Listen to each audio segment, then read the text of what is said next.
Hello, my name's Samantha Musty. I'm the Commercial and Membership Officer for the AECB. So welcome to this webinar today on the consultation for the Welsh Future Homes.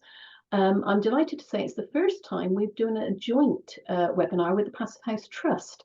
So to reflect that, we have some special guests with us today. We have Sarah Lewis, who's the Research and Policy Director at the Passivhaus Trust. From the AECB, we have Tim Martel. He's our Standards and Technical Manager and also author of PH Ribbon. And then leading the presentation will be Jonathan Davies. He's Associate Director for Sustainability at Spring Designs in Wales.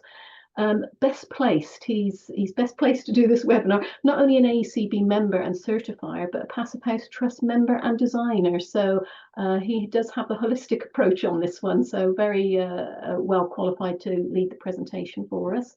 It will last roughly about an hour, and then I shall pop back and just close proceedings, but otherwise I'll leave you in the capable hands of Jonathan and the team. Thank you. Thank you for that introduction, Sam. Much appreciated. And welcome everyone this afternoon to the Great Welsh Building Regulations Respond Along. Thank you so much to the Passivhaus Trust Technical Steering Group and to Tim and the other members of the AECB for taking the time to review our consultation here in Wales on the building regulations. This is going to be a fairly fast-paced webinar because we do have quite a few questions that we would like to get through and to direct you to respond to. And I believe Michelle will be putting into the chat, if she hasn't already, the link then to go and follow and get onto the Welsh Government's website to start that consultation process. The format of the presentation will be that we'll give a very brief overview and introduction of the changes that are proposed and where we see that they perhaps don't align and where perhaps they do align with what we perceive to be high performance low energy buildings, and how we can then leverage this consultation to push and promote for better building standards. And we will then be going through the critical questions that we would like people to consider, and then providing on the screen and within the chat box function the responses that we'd like you to consider giving to those questions. As I said, there are quite a lot to get through. This is a consultation that extends to approximately 69 questions, and we will be covering those on the screen. So there are quite a few that we're trying to get through. Some of them it is just a yes, no. Some of them it's a yes, no, or unsure with then explanatory text that follows on. So hopefully you've all followed the link, and hopefully you can all see this screen in front of you. This is the landing page for the Welsh Government's consultation. If I can invite you to scroll to pretty well the bottom of it, just to restate that this is due by next Monday.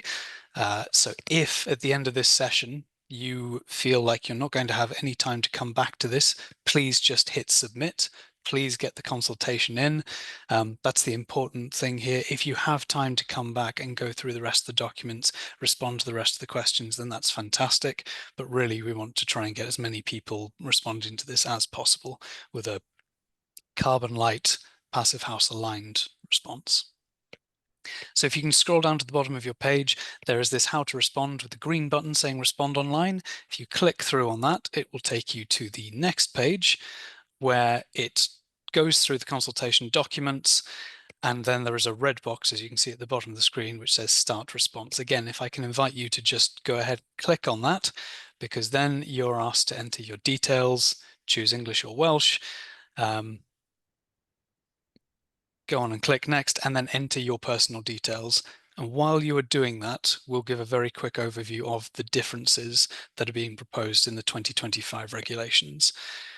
Once you've done that, there's again another red button at the bottom of your screen, which will say next. But as you're filling in those details, there are a number of papers associated with this consultation. So first up is the consultation document itself, which hosts all the questions, as well as an overview of the individual measures that are being proposed.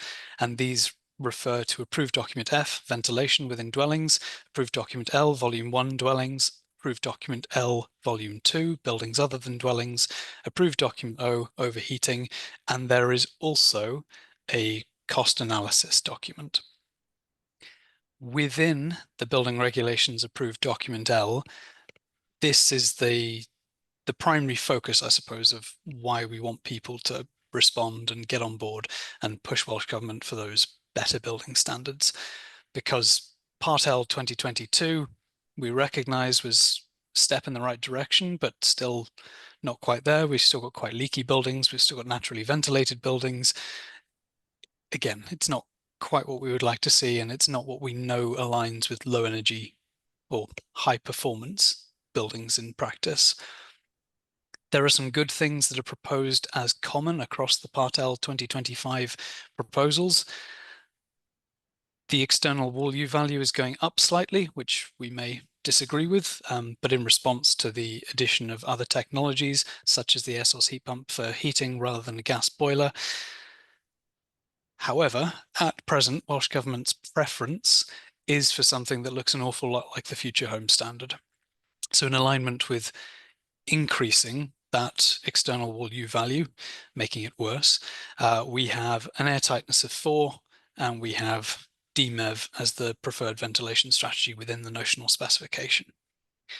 We have an opportunity here to promote option 2 instead, which aims for an air tightness of 1.5, introduces MVHR into the notional specification, and is therefore going to be at least CarbonLite aligned. Now, again, we're not pretending that this will suddenly make every building be delivered to the CarbonLite standard, but it gets us into a lot more conversations, and it makes it much easier for developers, if this is what they have to build to actually consider CarbonLite as a cost-effective strategy for delivery. So hoping that while I've been talking, everyone's had an opportunity to fill out their name, click on to next. You can click next without completing a page. So if you haven't quite finished entering all your details, if I can invite you to just press next, and you can come back to that later, and we will get on with the response itself. I'm going to be alternating between Sarah and Tim in terms of asking for responses, and where there are just some yes, no's, or please copy and paste from the previous, I'll give the response on that. So without further ado, question 1 of this consultation response is: what level of uplift to the energy efficiency standards, i.e. the improvements to the targets for performance metrics in the building regulations, should be introduced for the Part L 2025 standard? Sarah. That's great. So thank you very much. So if we could select option 2, that would be great. And if we can go on to the next slide, please, and I'll go through some of the reasoning. So we're going to pop these notes as well, I think, into the chat, but it's really helpful if you write this in your own words rather than just copying and pasting. So option 2, we feel like, is better because it's more ambitious. It's more credible in terms of a step towards net zero. Can you click? Yeah. It aligns more closely with the performance which is achieved by the AECB CarbonLite and Passivhaus projects already. And we know that those standards deliver warm, climate resilient and decarbonised homes. So that's really important to meet the government's targets. We feel like it's more likely to set us on the right trajectory for 2020 towards the 2030 really carbon reduction targets, focusing on the reduction of energy demand as the kind of primary objective. Next. And we know that option 1 is actually weakening the fabric standard. So it feels like it's a step backwards, and it's relying on PV to provide the performance. And we feel like that could end up with homes which actually have a higher running cost than the current regulations, and lower resilience when we see energy price fluctuations and extreme weather. And I think this is the final point. Option 2, invest in the building envelope. And we feel like that fabric first approach is really important here.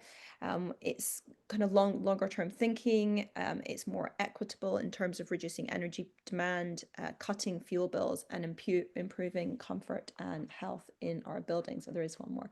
And it's a robust fabric first standard, and that is critical to delivering affordable warmth and safeguarding public trust in that transition to net zero. And that's probably the most important point if you just want to type in 1. So the notes are in the chat, so pull out what you want from that, but in your own words if you can. Thank you very much. Thank you, Sarah. I pass back to Jonathan, and then he'll introduce the next question. Thank you. So question 2, do you agree with the concerns raised in paragraph 2.7? It's not, it's 2.8, regarding MVHR systems at this time. And I'll invite Tim to answer here. Yes, so thank you very much. So the concern that Welsh Government have is that option 2 might not reach the performance airtightness target. And we want to say no here. And that's because one of the things we want, well, another one of their concerns is that it reduces the option to use natural ventilation, window ventilation. So the important thing is that natural ventilation pairing of trickle vents cannot really reliably achieve healthy indoor air conditions. And this goes with the next point as well, that intentionally leaky buildings don't reliably deliver good indoor air quality. But they do also cause drafty homes, which cause thermal discomfort. The energy recovery of MVHR is beneficial, but it's really secondary to ensuring the good indoor air quality. That's the most important thing. That's what we should be doing, ensuring occupant health and protecting the building fabric. And we want to ensure comfort as well. And the principles should be treated as fundamental to the requirement in order to just in the same way that you would have a fire safety standard, ventilation must just work every time. So all new homes should be equipped with proven, correctly designed, installed, commissioned ventilation system. Notice at that point we're saying ventilation system, which could mean an MEV, which AECB would have. But we are saying in the next point that actually we do recognise that Passivhaus designers and practitioners have for decades, they've been delivering balanced mechanical ventilation systems, MVHR, that perform reliably, providing excellent indoor air quality, comfort, and low energy use. And the technology is very well established. So only minor updates are required to approve document F around acceptable noise levels and total system pressure loss. And we come to that a bit later. And the joint submission, if you actually look at the joint submission of this question, they'll also say that there is some Scottish evidence that has been found that MEB is not quite so reliable. So MVHR is still the preferred route, but MEV has it's a second, yes. Thank you very much, Tim. I should say, and should have introduced at the beginning, that there will be a landing page, and we'll share the QR code for that later, which hosts all of these responses, but also can take you to the detailed technical response paper. That will be shared in the chat as well, I'm sure, towards the end of the webinar. But the next question, question 8, should the notional dwelling heat loss calculation be based on a single weather location, Cardiff? And again, I'll invite Sarah to respond. Thanks, Jonathan. So there was actually a lot of discussion within the Passivhaus Trust Technical Steering Group on this point, and there was a bit of a split in opinions.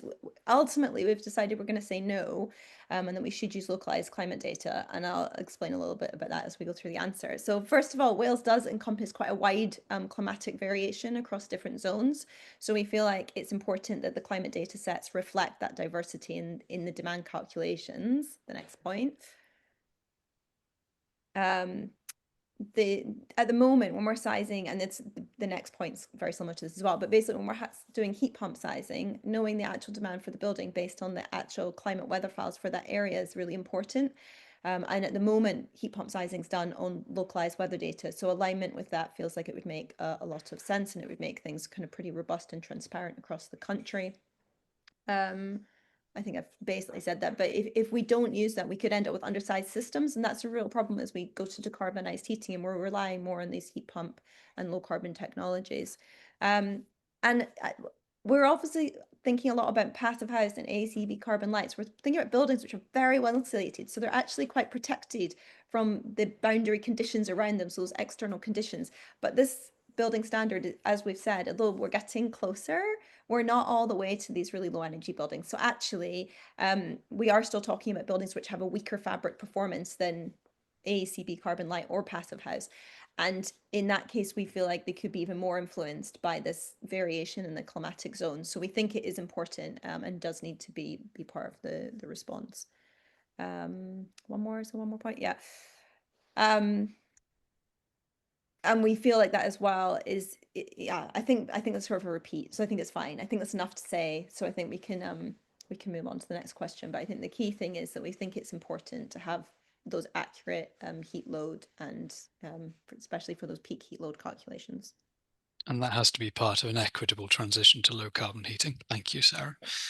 Question 10, do you agree with the revised guidance in approved document L volume 1 dwellings, which states that you should not provide a chimney or flue when no secondary heating appliance is installed? I will quickly answer this, and it's yes. Of course, we shouldn't be making big holes in our fabric if we don't need to. Question 11 then, moving swiftly on, is do you agree with the proposed approach to determine U values of windows and doors in new dwellings? In very, very quick summary, the proposed approach here is to dispense with standardized figures and to actually start calculating U values for individual instances of doors and windows that reflect the designed configuration, their geometries, their sizes. All good points, one would hope, but Sarah, I'll let you respond. Thanks, Jonathan. So yes, we're going to support the proposal in the documentation. If we go on to the next slide, so improving window and door calculations is supported. The big issue here is that if we overly simplify calculations, we can underestimate the heat loss, which kind of brings us back to correctly sizing things on the previous one. Windows and doors are also typically the weakest part of any building, so it's really important that we accurately understand that heat loss, and we need to include these individual elements. And I'm not going to go through each of those, but you can pick those up in the notes. The U value calculated should be based on the actual size and configuration, and it's not just that it gives better results of accuracy, it also drives people to design better buildings because they're understanding the impact of those windows. So it allows for that kind of optimization. It allows us to kind of focus on the comfort or lack of comfort provided by those windows. And also the Passivhaus, the PHPP kind of calculation methodology can be then considered as a kind of useful reference for this kind of calculation because it's very transparent, it's tested, and it's allows this kind of design-led assessment of window and door performance. So it feels like this is something to support in the paper. Brilliant. Thanks, Sarah. Question 12. Do you consider that a Part L requirement for renewable energy with guidance given in approved document L should be implemented rather than being included in the notional dwelling specification for new dwellings? This is a little bit of a convoluted one. Effectively, there is a query as to whether photovoltaics should remain within the notional specification and therefore have to be something that is considered as a compliance metric for SAP, or if they should be dealt with in a separate area of approved document L, and whether that is then something that's not as primary within our SAP calculations. And I will throw to Tim for the answer. Yeah, so we're unsure about this. And although we recognise that renewable energy generation does contribute to decarbonisation, it shouldn't be implemented at the expense of fabric first efficiencies. What we want to do, well, there's the first, we have the option of including PV in the notional dwelling, and this allows a trade-off between the fabric and generation. Weaker envelopes could comply by adding more PV.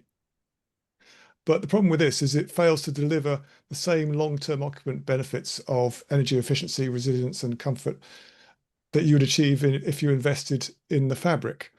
So on the other hand, if renewables are moved outside the notional dwelling, in other words, to a Part L requirement, then fabric standards must remain, well, we think that fabric standards must remain non-negotiable.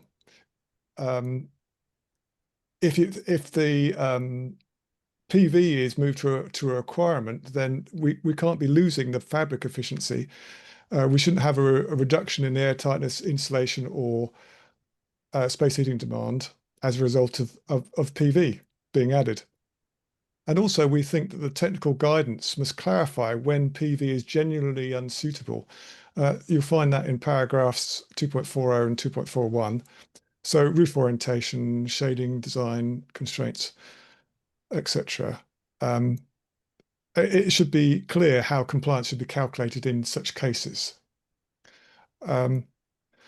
So on the one hand, we have leaving PV exemptions to building control risks with their limited resources and inconsistent enforcement. It risks allowing buildings to comply with minimal fabric improvements. On the other hand, keeping the PV in the notional building ensures that if PV cannot be installed, at least you have compensatory improvements are required, maintaining a robust fabric first pathway. So we're a bit mixed between their advantages and disadvantages of both. That's why we're a little bit unsure about that. Thank you, Tim. And it is a complicated subject, so appreciate your answering that one. Question 14 now. And again, appreciate that we're speeding through these and you will be changing pages. I think each page hosts 10 questions, so we will be on to the second one now. Question 14, do you agree with the replacement of the dwelling energy efficiency rate with energy use intensity? Sarah. Yes, we do. This is a great question. It's really good that this is in the consultation, and we'll go straight to the point. So the energy use intensity, so the EUI, more directly reflects the actual energy performance of a building. So that's great, really positive.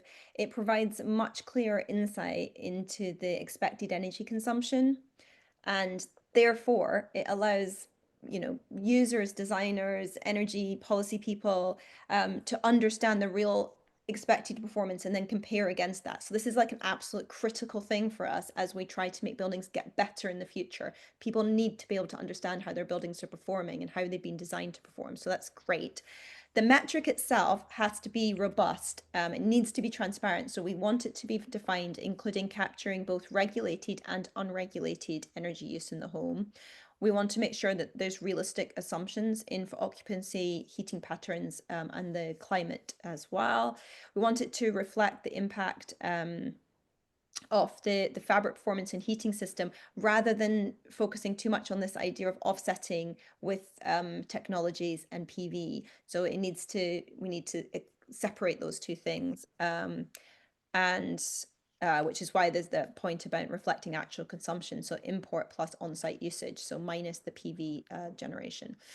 And then it needs to be verifiable at the kind of as-built stage to help close that performance gap between design intent and operational outcomes. And that goes beyond building regulations, but it's just worth sort of mentioning, I think, in the responses. The critical thing here is that, yes, we support it. It's great. Let's include all the energy, so regulated and unregulated. And that last point, that we don't want to allow on-site renewables to offset that EUI target. Thank you, Sarah. And again, a really important point to pick up. And if there's one question that you really want to go further with after this consultation, we'd invite you to maybe look at the full response paper that Passivhaus Trust and AECB have prepared and put in a little bit more there in your own words. Question 15, do you agree that the home energy model should be adopted as the approved calculation methodology to demonstrate compliance of new dwellings with the Part L 2025 standard in Wales? Tim. We're unsure about this because hr.m² should only be adopted if it can be demonstrated to be as accurate as the Passivhaus planning package, PHP, in predicting an actual energy use, heating demand, and occupant comfort. Accuracy and reliability are critical to ensuring compliance targets, that compliance targets are meaningful and and to avoid repeating the performance gaps of previous building regulations. Currently, hr.m² is actually unproven. It's only just been introduced and it's not widely validated, presenting a risk of unforeseen issues if adopted as the sole compliance methodology. PHP, on the other hand, has demonstrated that model accuracy relies on rigorous alignment between the as-built building providing assumptions and robust input data. Sorry, rigorous alignment between the as-built building provided as-built building provided assumptions and robust input data. So what we recommend is that PHP should be formally recognised as an approved compliance methodology, along with any new tools. This would allow designers to assess and assessors to use quality assured evidence-based model, ensuring consistency with best practice, fabric first, net zero ready design. Fully certified or otherwise verified AECB CarbonLite or Passivhaus projects should be deemed to satisfy, that's the important point here, deemed to satisfy Part L on this issue, avoiding duplication of modelling. And this would align with approaches being developed by the Scottish Government as part of its Scottish Passivhaus equivalent policy. And I think that's a particularly interesting point and pertinent point that I'm sure Sarah could give a whole webinar in of itself around. But if we can, again, really push for this, PHPP should be an alternative compliance methodology, which we are going to repeat for question 16. So if you can just grab that last paragraph, and in response to question 16, do you agree that SAP should continue to be used to demonstrate compliance with Part L 2025 as an interim measure if the final version of HEM is not completed by the proposed coming into force date? Unsure, and please again insert that recommendation that PHPP should be formally recognised alongside. I will move on to question 17, and this is, do you agree with the proposed changes to minimum building services efficiencies and controls set out in section 6 of draft approved document L volume 1 dwellings? This was going to be a big table of efficiencies to present to people, so we haven't got it here in the presentation. If you're interested in getting right into the details, of course, the reference is there, but I'll ask Sarah to respond. Thanks very much. I can see that Alan Clark is in the audience today. He might have some more notes that he can put in the chat. He's on our technical steering group and contributed to this question. So we're going to say no to this one, and the justification is that the proposed standards appear unnecessarily low.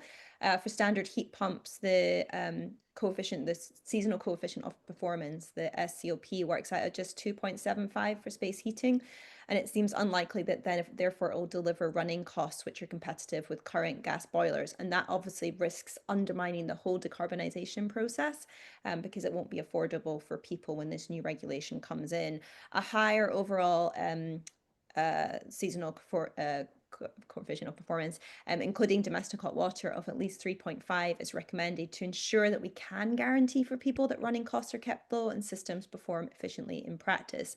And then finally, guidance should encourage lower heating flow temperatures. In the current upper limit of 55, it feels unnecessarily high, and an upper limit of 45 degrees Celsius would be better to support efficiency, comfort, and integration with low flow temperature distribution systems like we're seeing with things like air source heat pumps. So those are the recommendations. And if Alan, if you have any other notes, do add them to the chat and people can pick them up from there.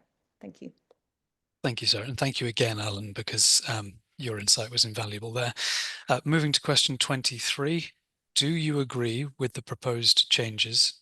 And I appreciate you might have just flipped pages, so I will pause briefly.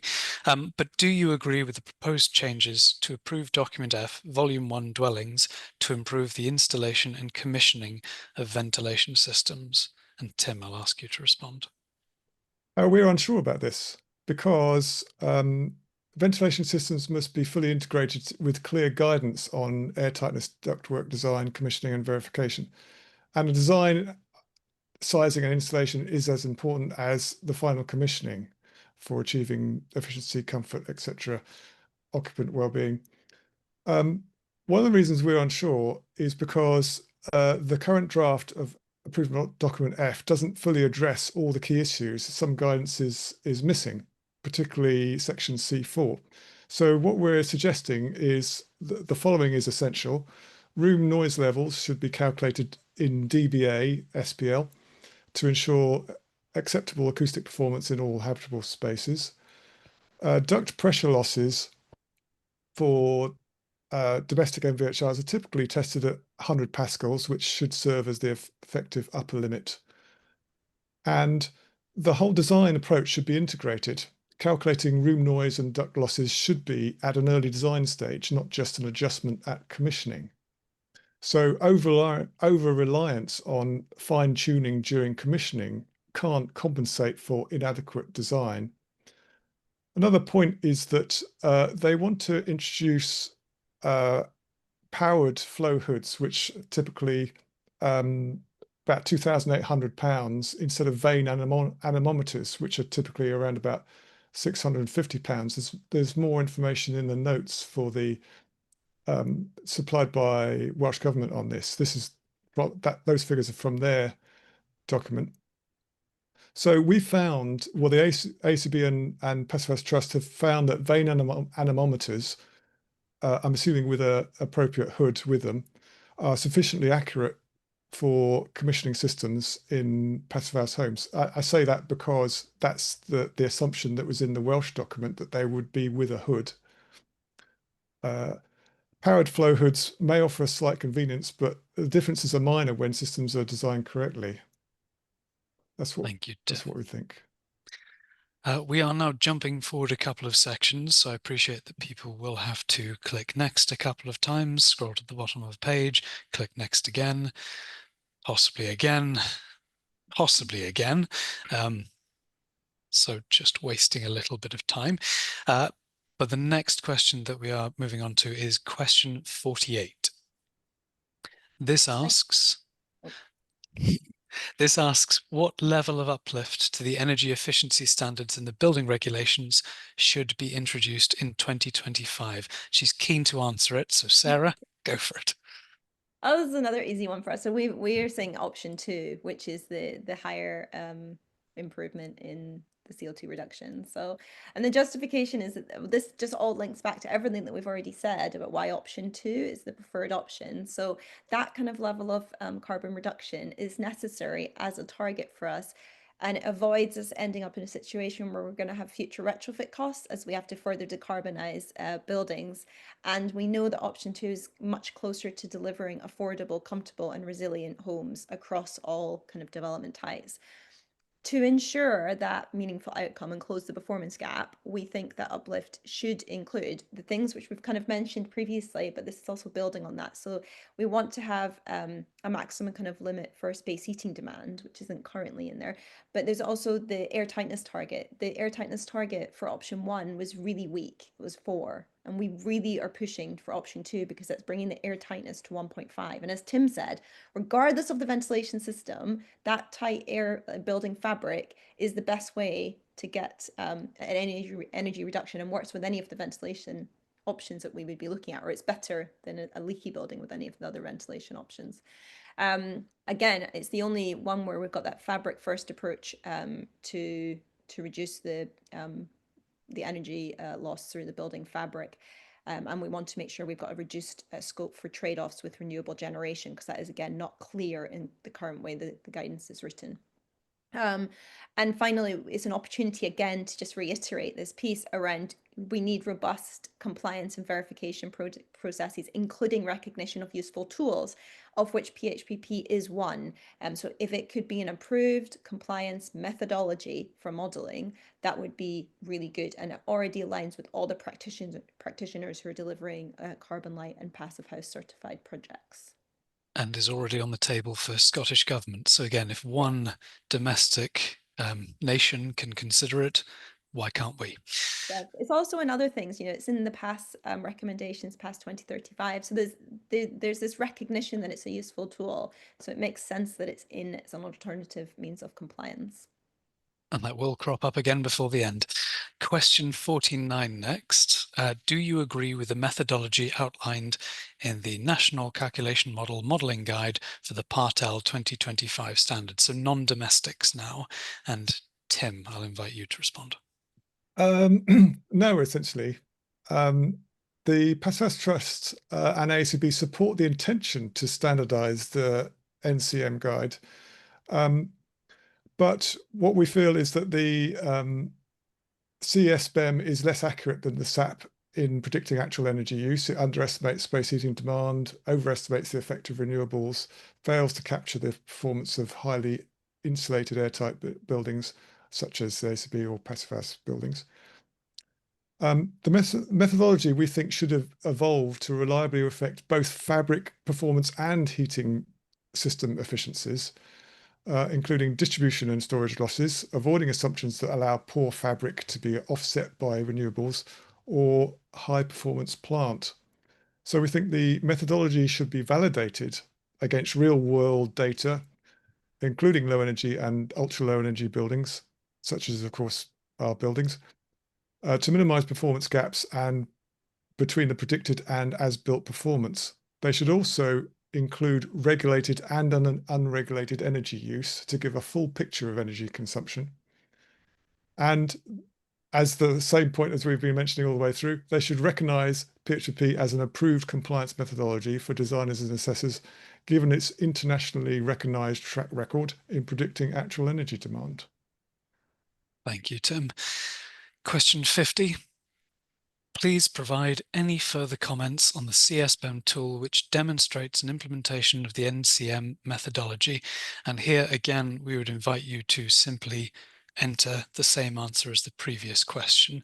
There is a more detailed response within, again, the long form technical response that has been compiled. For the sake of brevity today, we'll say if you don't have time to go and dig through that, please copy and paste. Again, realizing that you will just be starting a new page, clicking next, scrolling to the bottom. The next question is 59. And this asks us, do you agree with the introduction of photographic evidence as a requirement for producing the as-built energy assessment for new non-domestic dwellings? Very simply here, we're saying yes. Moving on. Scrolling to the bottom of your page, clicking next, question 66. Overall, do you think the impact assessment, one of those documents that was presented at the beginning, is a fair and reasonable assessment of the potential costs and benefits of the proposed options for new dwellings? Sarah. Thanks, Jonathan. So we're going to say no to this one because we feel like there are many benefits of Passivhaus ultra low energy buildings, AECB CarbonLite, which are missed in this kind of benefit analysis. And we see this as a repeated issue where people aren't seeing kind of holistically the benefits of low energy buildings on the kind of wider cost to the public, I guess. So while the kind of upfront costs for the higher performance fabric option appears to be higher than the lower option, those kind of measures are permanently reducing energy demand. They're improving thermal comfort and minimizing long-term running costs. So they're delivering clear benefits to the occupants for the lifespan of the building, which we would hope would be more than the classic kind of modeling of like a 60-year lifespan. These buildings we expect to be there for a long time. The assessment assumes that the renewable systems and these options will always perform exactly as expected, which may not be the case, obviously, in practice, which leads to potential gaps between predicted and actual performance. By going for this more fabric first approach, by thinking about getting an airtight fabric, by having the kind of higher performing U values in the walls, that fabric first approach, we know it supports health and well-being because it's maintaining more consistent internal environments. So you've got more consistent internal temperatures, you're minimizing the drafts in the buildings, and you're enabling better ventilation, balanced ventilation. And adequate ventilation, and specifically MVHR, but also well-designed continuous mechanical extract systems, reduce the risk of condensation and mold, and also indoor air pollution, which have measurable impacts on public health and the associated cost to the NHS, which is just not captured in the report.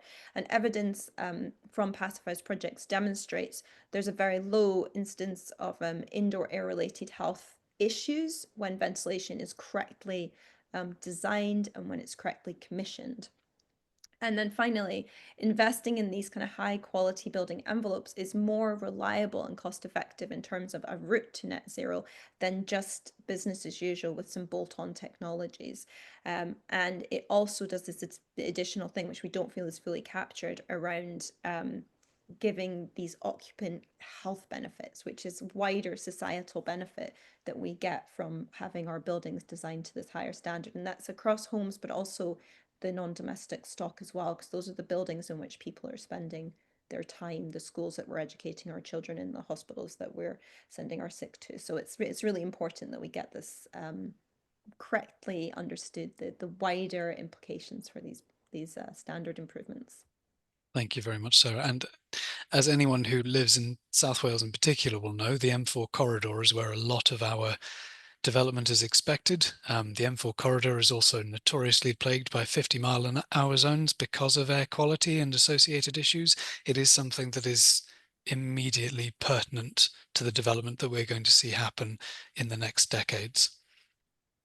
Moving on to question 69, which again I appreciate means moving on a little bit, but we are getting there. Do you agree that the 2010 and 2014 energy efficiency transitional arrangements should be closed down, meaning all new buildings that do not meet the requirements of the 2025 transitional arrangements would need to be built to the Part L 2025 standard? I'll give the base response here if Sarah and Tim want to chime in afterwards, but it's yes. Of course it's yes. It's absolutely ridiculous that we can still have buildings that are being delivered to 2010 regulations. And again, invite either of you to comment further on that.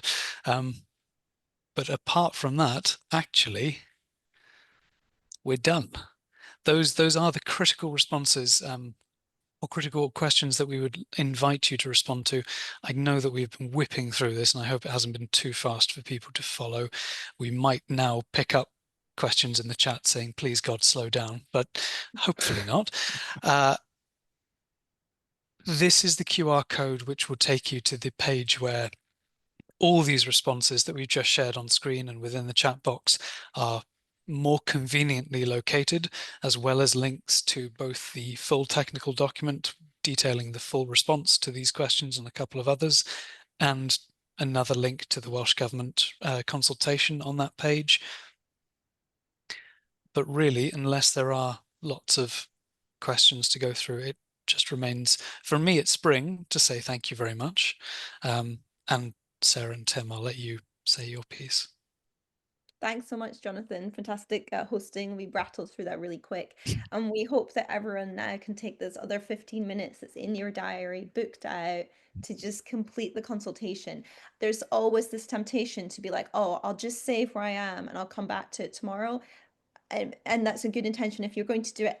Excellent. But if you think it's unlikely, it's much better, even if you've just got as far as saying yes, no, unsure, and you've not got all the text in, it's much better to just hit send and get the response recorded so that we have as many people as possible aligned on the direction of travel. So the more you can do, the better. But absolutely any support you can do by just sending in a consultation today would be fantastic. So thank you very much from the Trust. And Tim. Nothing further to add. I do notice we've got a few questions though in the Q&A. Cool, should we go through them? We've got a question from Alan Clark. What's the relevant metric? Actually, Jonathan, did you see those? Nope, because I've been screen sharing and not looking sorry. at anything. That's okay. A question from Alan Clark. What's the relevant metric for building performance on question 1? Is it, i.e. carbon, is it delivered kilowatt hours, primary energy cost, or what? Bear with me. I think it's the question 1 was to do with the overall, so it's like option 1 and option 2 is the overall energy improvement uplifts that Jonathan was showing in that table, where you could see the like fabric efficiency, ventilation system, air tightness. It was like the notional breakdown. I think that's what that's referring to. I believe you're correct in that, Sarah. I'll just share my screen again now. I've got back to the right slide. So it is really just asking, do we want option 1, which is Welsh Government's stated preferred option and aligns very closely with the Future Home Standard in England, or do we want to go for option 2, which is more CarbonLite aligned? It doesn't relate to individual metrics in that depth of detail, I'm afraid. Right, what What else have we got in here? There was a question I saw pop at some point, retrofit. Do these regulations apply the same to retrofit and extensions as for new build? Do we need to consider retrofit issues, for example, recommending MVHR? These are the new build standards. I don't know whether, I'm not quite sure actually, whether there's any part of this that loops into the requirements for extensions. There are some questions in here which do then apply to extensions. Yeah. The recommendations aren't as extreme in the changes that are being made. I believe the feeling was that if you're dealing with a naturally ventilated home, and I'll use my air quotes there, and they are having an extension, then encouraging them to fit a new ventilation system, hopefully we would all, I'm sure, agree MVHR might be overly onerous and not viable within that phase of work. So the consultation responses we've prepared primarily relate to new build. There weren't as many opportunities with retrofit, repair and extension, given what was published, to really push for something that was more aligned with Passivhaus or CarbonLite standards. Thank you, Jonathan. Yeah, I just noticed a few more questions in the chat. Shall I take over and then that'll leave you to think rather than keep looking? And go on, Sam, UMC. Another question from Alan Clark. Does question 12 really ask PV in notional building or not? I think the answer is no. If PV is pointless on a building, then don't install it. Do we then want a charge for offset somewhere else? So that was a question I was answering, and I have gone back to the original, the Part L review. That does seem to be what it's saying. It says, question 12 says, do you consider that a Part L requirement for renewable energy, with guidance given in the approved document L, should be implemented rather than being included in the notional dwelling specification for new dwellings? So I suppose we could look at the more detailed government notes on this question to understand this a bit more fully. I'm not sure, Alan. I think this is why we're unsure on exactly the pros and cons. It wasn't quite a clear cut. Yeah, yes. And as the consolidated response, it's just that fact that if it is in the notional dwelling, then people can offset by doing other things. If it's not in the notional dwelling, then there might be advantages, but there will only be advantages if then the notional dwelling specification isn't lowered to account for the fact that PV appears elsewhere, because we've already seen that there is a relaxation of external wall U values from 0.13 to 0.15 proposed. If PV were taken out of the notional dwelling specification, the position, as I understand it, that we want to ensure is not that suddenly your external wall value is 0.18, your air permeability goes from 1.5, which we would like to see, to 2.5 or 3. There's not those relaxations that are accompanying the assumption that you will have to comply with the requirement for PV elsewhere, and that only if you can't provide PV there will be some other exemption clause and potential then interaction with the notional dwelling requirements. Again, this isn't brilliantly clearly expressed as to how all these other interactions would occur after the fact. It's more, do you want it in or out? And we're having to interpret from that basis. Thank you. This one may have been answered on the way through, but I'll just read it for completeness. From Alan Clark again. Question 48 is non-domestic, so is it meaningful to refer to homes and dwelling in the response? I have forgotten exactly what question 48 is, so let me rapidly get through my slides. Never put animations in because it really slows you down when you're coming back through. This is the percentage reduction. So what level of, was it 48? Is it 48? Yes. Yeah. So this is what level of uplift to energy efficiency standards should be introduced for 2025. We went for option 2, which is the specification which aligns with the AECB and Passivhaus Trust position. So Alan's question is what? Sorry, Sam. The question, question 48 is non-domestic. So is it meaningful to refer to homes and dwelling in the response? I think you're right, Alan. I think that's a slight oversight, and we should have changed the wording from homes to buildings. Yes. And it's as simple as that. But thank you for raising that. Thank you. And then a question from our friend Wookie. Do these regs apply the same to new build and retrofit, or are there separate rules for retrofit? This affects how one responds on the requirements of MVHR. I think you just touched on retrofit, but perhaps you might want to just elucidate on MVHR. In terms of question 2 and the concerns around MVHR, that is specifically aimed at new build dwellings. It's the concern that if the notional specification requires a better air tightness, better air permeability, and MVHR, is the industry ready to do it? And does the design in flexibility that developers are afforded by having MVHR in the notional specification impact the delivery of new homes, rather than does this make life difficult for homeowners who want to make improvements?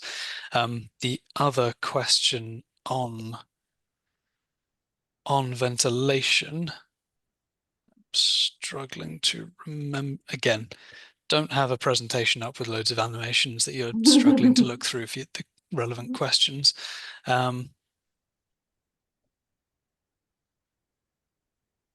not sure if there is a second question that then deals with ventilation explicitly, except the installation and commissioning of ventilation systems. Yeah, I believe, and I would have to check back, Wookie, I believe that is in relation to all systems being installed and commissioned.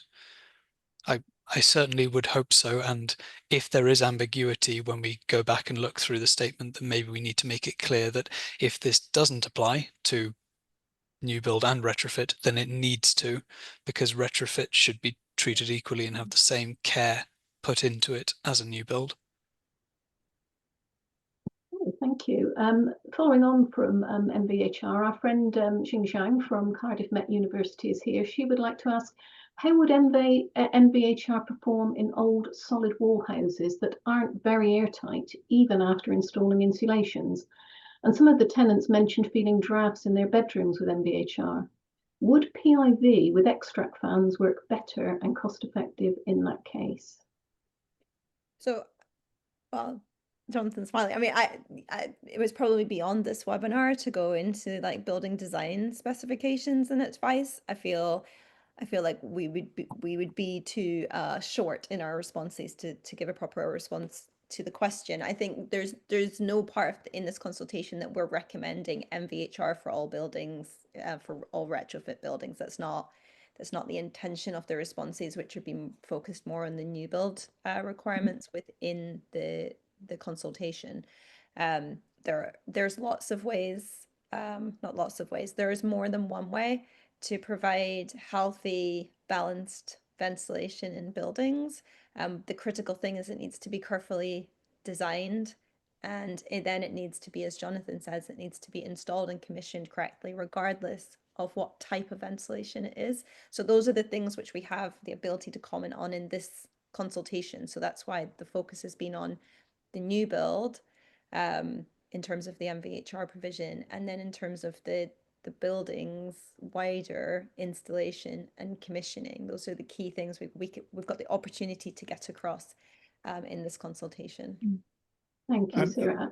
The PIV, by the way, was withdrawn from PAS 2035 because of the inherent risks. Positive input ventilation isn't a great technology, by the way, just to sort of say that.